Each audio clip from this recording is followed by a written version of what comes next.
So today we're just going to have a little overview of what vision is and isn't, what we see that can be affected in head injury patients, and talk about what is vision. And there's a lot of different definitions of vision out there.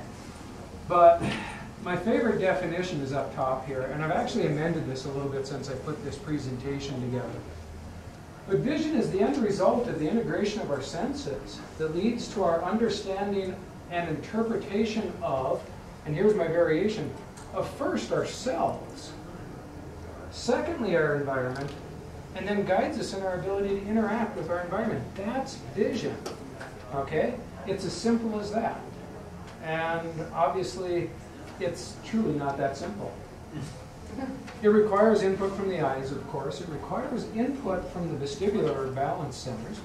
It requires input from somatosensory, proprioceptive. My fingers and my toes are involved in vision. And if we're going to truly understand what's going on in these head injury patients, we need a global view of vision rather than two eyeballs on a stick. Because in over 450 patients I've evaluated with head injury, I found 3 that have had ocular pathology as a result of the accident.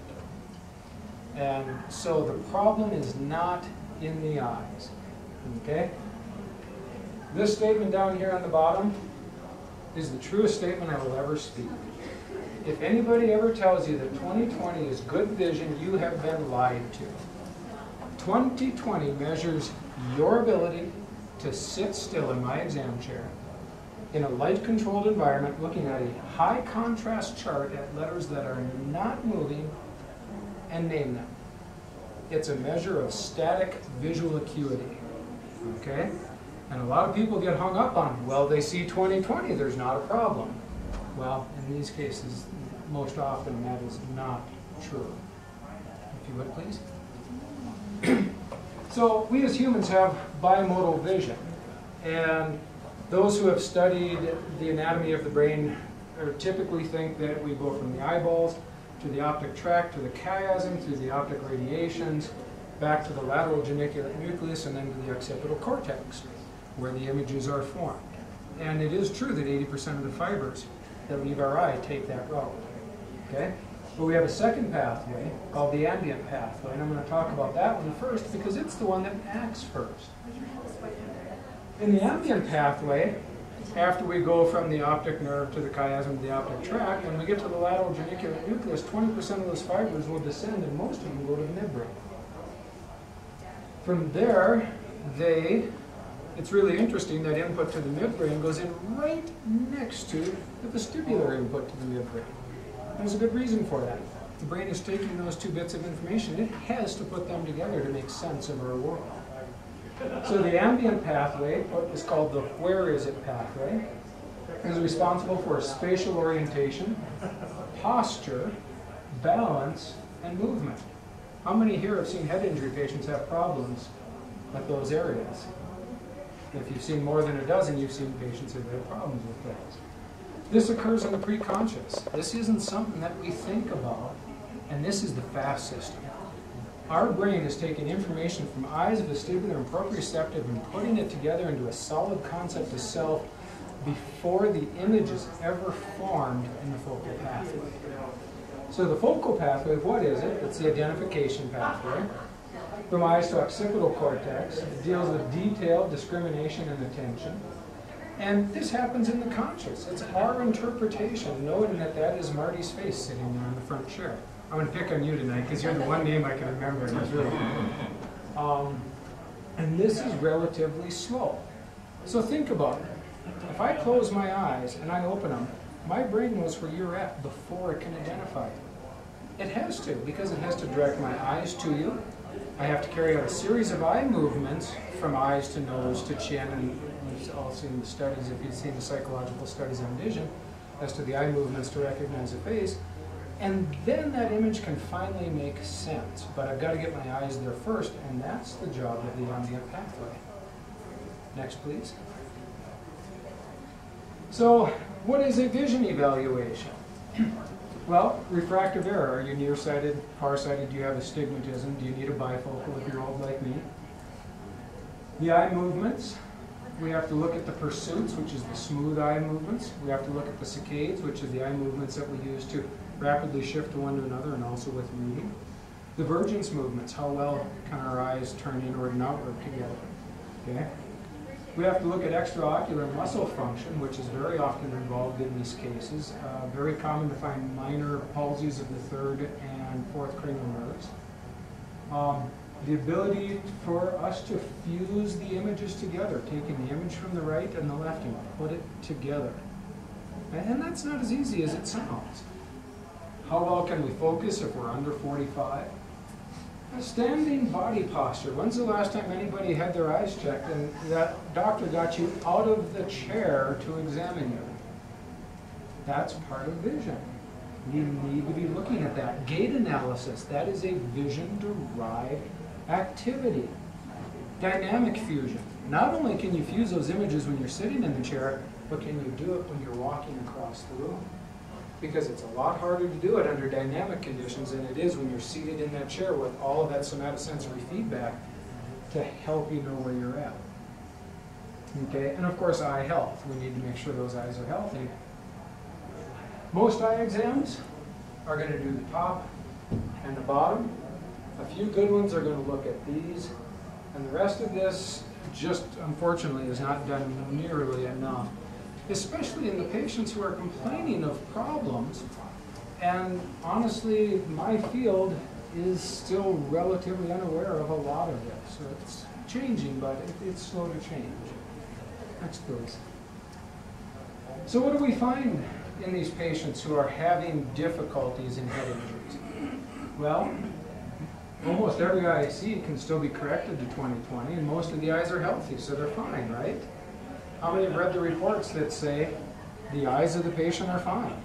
All the reports are true. The eyes are fine. The problem doesn't lie in the eyes. It's what's going on in the brain behind those eyes. So if we really take a look and we ask them to do a simple test of just follow my finger or the tip of a pen or a wand, and we start doing this, we'll see that those eyes will kind of ratchet and they'll catch up and they'll jump back and they'll come back. And a lot of times, that simple movement will make these patients dizzy. Okay? If we ask them to come to their nose, we should be able to get within a couple of inches before that breaks into two. I've had patients who can't keep it single within 24 inches. And if you can't see single in 24 inches, computer work and reading is going to be a real hard thing to do. Vertical misalignment of the eyes, where one eye has a tendency to want to point higher than the other. About a year and a half ago, I pulled 100 charts and I found it in exactly 67 or 2/3 of the cases that I found that vertical misalignment. And a great paper was published in April of 2010 in the journal PM&R that found this in 83% of the patients who were referred by a physiatrist for continuing difficulties following a head injury. And they did just the vertical in their study and found a 48% decrease in the frequency of symptoms just by treating that vertical. Poor static fusional ability.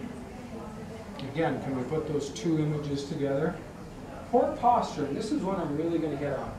Okay? If you look at these patients and just ask them to stand up, and very few of them stand like this. But you're going to see this in a lot of them. I'm going to throw in a head tilt. Now, this is a bit of an exaggeration, but if you look, you'll see a good inch or more drop on one shoulder when they're standing with even weight bearing on both feet. And if I stand and sit like this all day, what's my chiropractor going to find? What's my physical therapist, massage therapist going to find?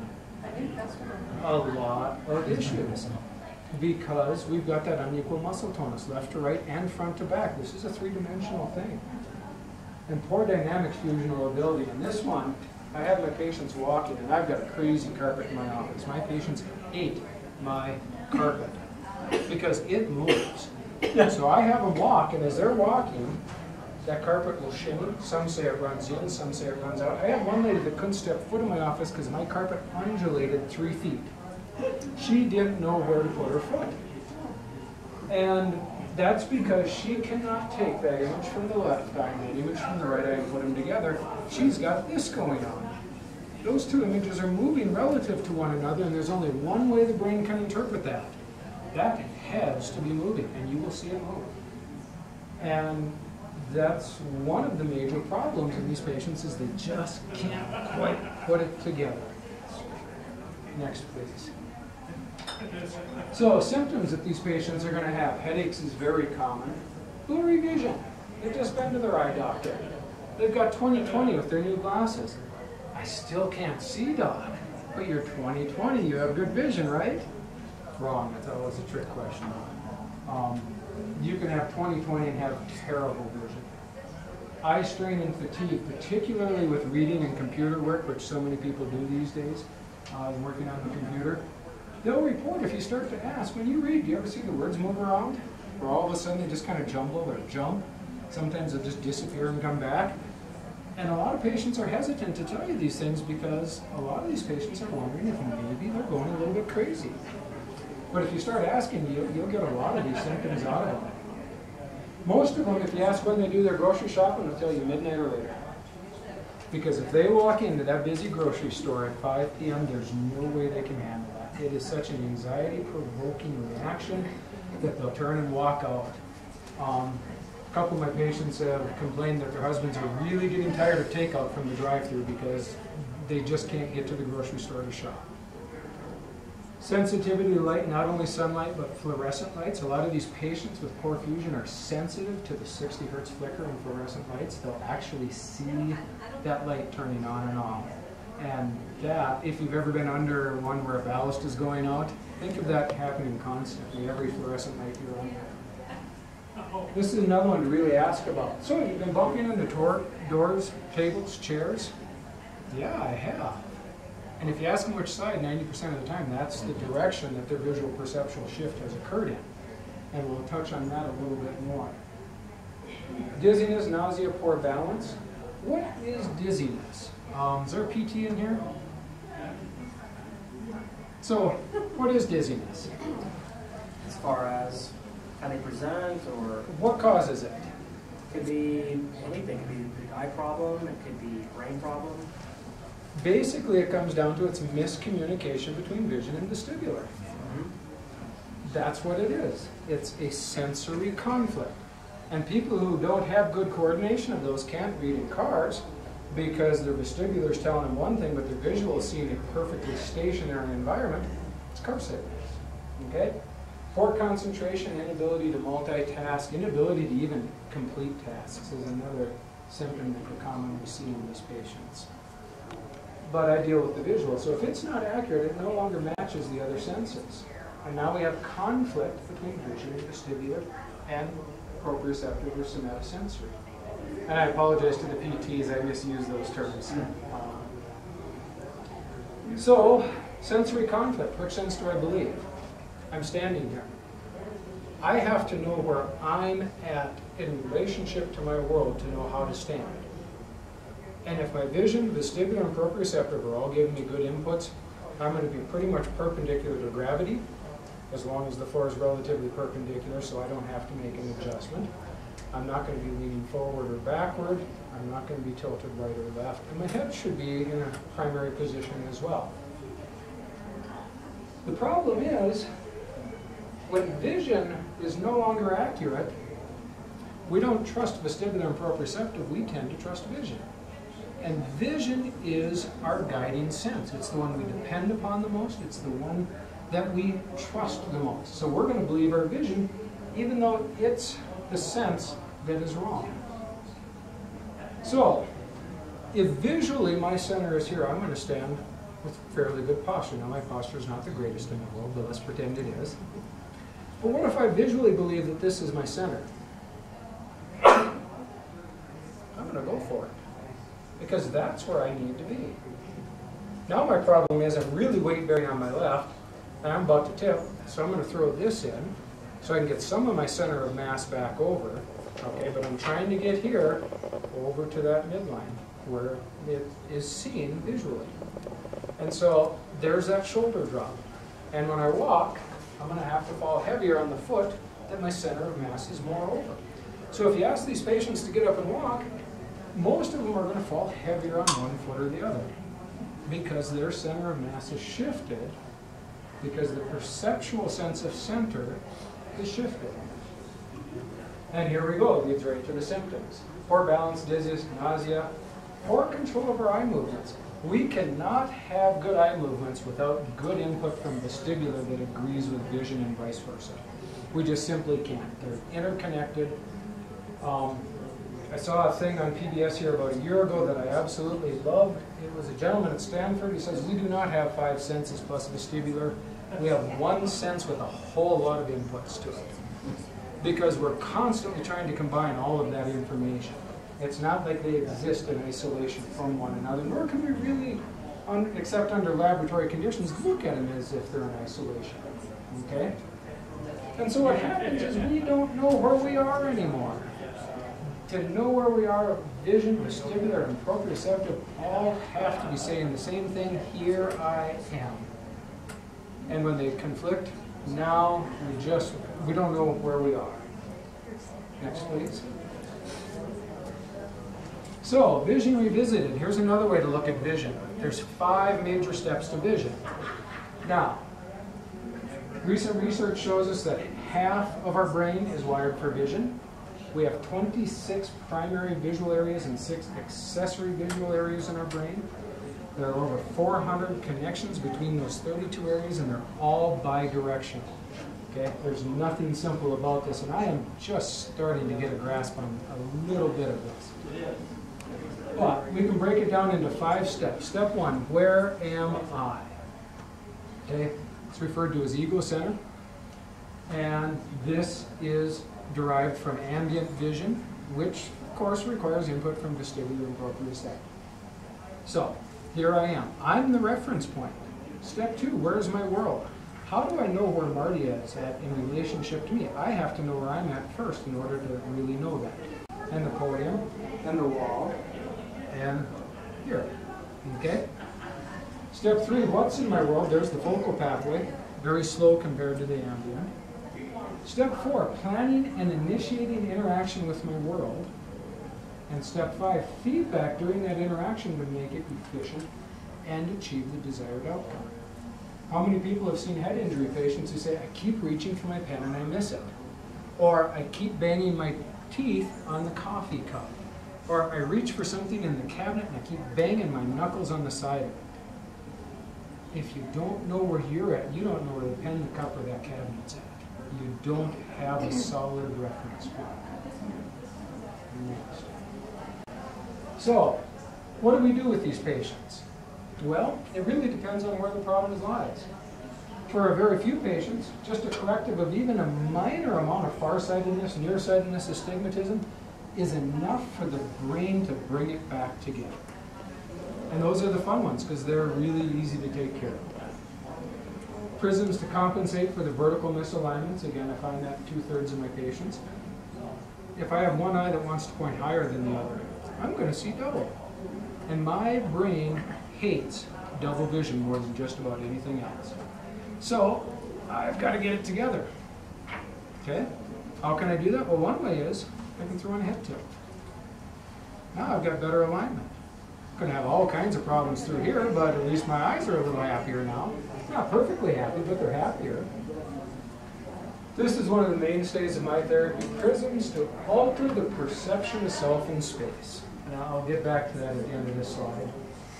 Vision exercises can be very beneficial. Vestibular therapy, occupational therapy.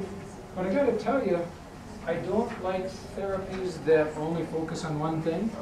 I like therapists that work with sensory integration, because that's where we really see the good results. Because if my vision isn't talking well with my vestibular, if we can teach them to talk better, now everything's more efficient. So most often a combination of therapies. So the prisms. A prism is a triangular shaped piece of glass or plastic that bends light. We can apply them in many different fashions. I can put it just face up or down to affect the vertical. I can put them base in so the thicker parts face each other to make it easier to converge the eyes. Or I can yoke the prisms where I'll have one base left, so they're base left, so one is pointing out and one is in. And under those conditions, the light coming through is shifted. And what's really interesting is that the focal visual system will see the world shift when you present these prisms to the patient. But the reason they work is that the ambient visual system, it never forms an image, so it can't see the world move. The only way it can respond is if the patient has visually shifted. And what I do is I alter these prisms while my patients walk and watch my terrible carpet. And when I get that carpet to stand still, I now know that visual input, vestibular input, and proprioceptive input are much better matched. And we've once again regained efficiency in the visual system. And that's what it comes down to, is efficiency. It's not 20/20. Okay, 20/20 speaks nothing to efficiency. It's got to be efficient. Next slide. So I guess I kind of jumped ahead here.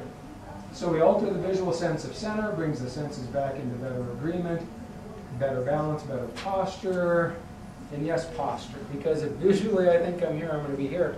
But if I shift your visual sense of center back, my patients will follow it. And now the chiropractic treatments become much more effective because we don't have that unequal muscle tone left or right, back and forth. The physical therapy, the massage therapy treatments become much, much more effective. And here's the really cool part. We once again know where we're at. And we can reach for the pen and get it. And we don't bang our teeth with the coffee cup. And we don't scrape our knuckles when we reach into the cabinet. So, outcome. My goal, of course, is a decrease in the frequency and severity of the symptoms of my patients. To achieve that, we're going to need better posture.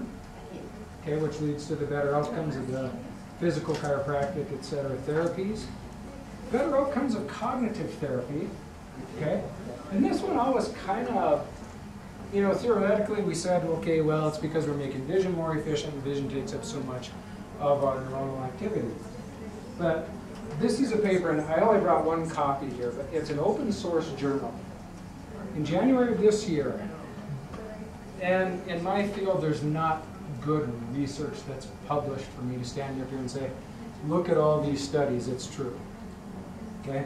Well, what they found in a single patient study who was found to benefit from yoked prisms, they ordered up 2 sets of glasses, one with just her refractive error and a second with the refractive error plus the prisms. And they brought the patient into the psychology lab at University of Nebraska-Lincoln. They put 256 electrodes on her head and hooked her up to an EEG. And they gave just a pure visual stimulus. And the classic visual stimulus is a computer monitor with a black and white checkerboard with reversing squares. Okay? And then the EEG is timed to the computer so it knows as soon as the visual changes happen and then measures the activity.